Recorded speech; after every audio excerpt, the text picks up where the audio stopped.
क्या आप जानते हैं एक आत्मा किस युग में कितनी बार जन्म लेती है? ऐसा माना जाता है कि कलयुग में एक आत्मा का जन्म 45 बार होता है और उसकी उम्र 100 साल तक की होगी। क्या आप जानते हैं एक आत्मा किस युग में कितनी बार जन्म लेती है?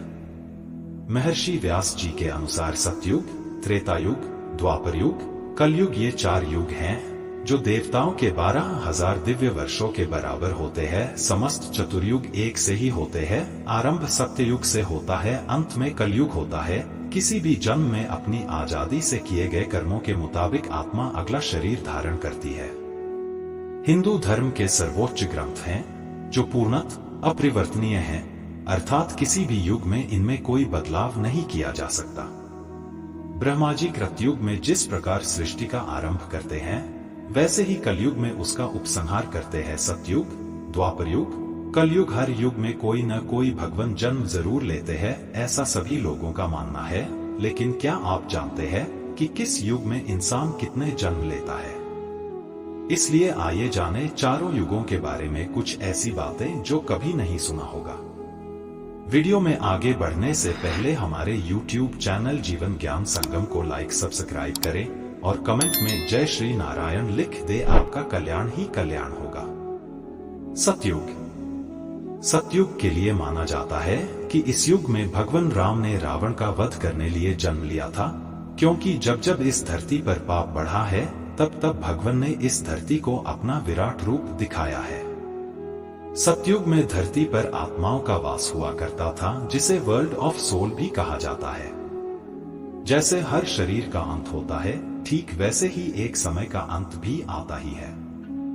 ऐसा माना जाता है कि सतयुग की एक 728,000 बाद खत्म होती है, जिसमें एक सामान्य व्यक्ति 1,00,000 साल तक जी सकता है, जिनका कद 32 फुट लंबा हुआ करता था। इस युग इंसान अपनी इच्छा अनुसार मर सकता था। त्रेता युग। हिंदू धर्म में श्री राम, श्री विष्णु के 10 अवतारों में 7वें अवतार हैं। लेकिन यह रहस्य बहुत कम लोगों को मालूम है कि श्री राम की मृत्यु कैसे हुई। दरअसल भगवान श्री राम की मृत्यु एक रहस्य है जिसका उल्लेख सिर्फ पौराणिक धर्म ग्रंथों में ही मिलता है। पद्म पुराण के अनुसार भगवान श्री राम ने सरयू नदी में स्वयं की इच्छा से समाधि ली थी। इस बारे में विभिन्न धर्म ग्रंथों में विस्तार से वर्णन मिलता है। श्री राम द्वारा सरयू में समाधि लेने से पहले माता सीता धरती माता में समा गई थी और इसके बाद ही उन्होंने पवित्र नदी सरयू में समाधि ली। चारों युग हनुमान जी एकमात्र ऐसे भगवान हैं जो अमर हैं। त्रेता युग में भी हनुमान जी ने भीम को चारों युग के बारे बताया था, किस युग में क्या होता ये भी बताया था। जानकारी के लिए बता दें, त्रेता युग 4,32,000 वर्षों का होता है, जिसमें एक सामान्य इंसान 10,000 साल तक जी सकता था। इस युग में भीम ने हनुमान जी को चारों युग के ज्ञानी के नाम से संबोधित किया था।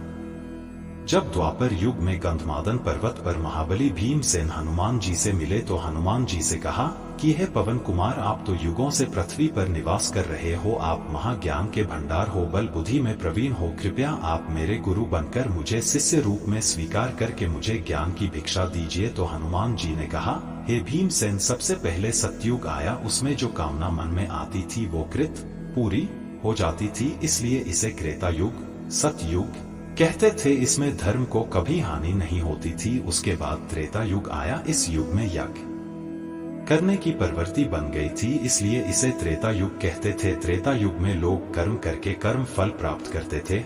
हे भीमसेन, फिर द्वापर युग आया, इस युग में वेदों के 4 भाग हो गए और लोग सद्भ्रष्ट हो गए, धर्म के मार्ग से भटकने लगे हैं, अधर्म बढ़ने लगा। परंतु हे भीमसेन, अब जो युग आएगा वो है कलयुग। इस युग में धर्म खत्म हो जाएगा, मनुष्य को उसकी इच्छा के अनुसार फल नहीं मिलेगा, चारों और अधर्म ही अधर्म का साम्राज्य ही दिखाई देगा। द्वापर युग। यह युग 864,000 वर्षों का था, जिसमें एक प्रत्येक व्यक्ति 1,000 साल तक जी सकता था।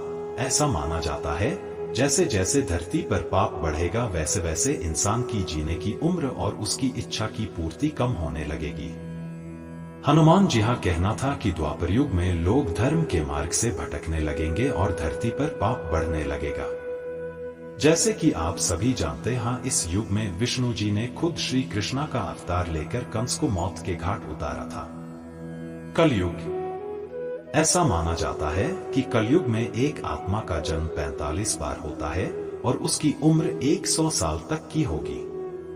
इस युग में इंसान पर्यावरण को तहस नहस कर देगा और इस युग में इंसान की इच्छा पूर्ति कम हो जाएगी और वे पाप का भागीदार बन जाएगा। कलयुग के अंतिम काल में भगवान विष्णु का कल्कि अवतार होगा। यह अवतार विष्णुविषा नामक ब्राह्मण के घर जन्म लेगा। भगवान कल्कि बहुत ऊंचे घोड़े पर चढ़कर अपनी विशाल तलवार से सभी अधर्मियों का नाश करेंगे। भगवान कल्कि केवल 3 दिनों में पृथ्वी से समस्त अधर्मियों का नाश कर देंगे। माना जाता है कि कलयुग में अंतिम समय में बहुत मोटी धारा से लगातार वर्षा होगी, जिससे चारों ओर पानी ही पानी हो जाएगा। समस्त पृथ्वी पर जल हो जाएगा और प्राणियों का अंत हो जाएगा। इसके बाद एक साथ 12 सूर्य उदय होंगे और उनके तेज से पृथ्वी सूख जाएगी। आज के लिए बस इतना ही। मिलते हैं न्यू वीडियो पर। जय हिंद, जय भारत।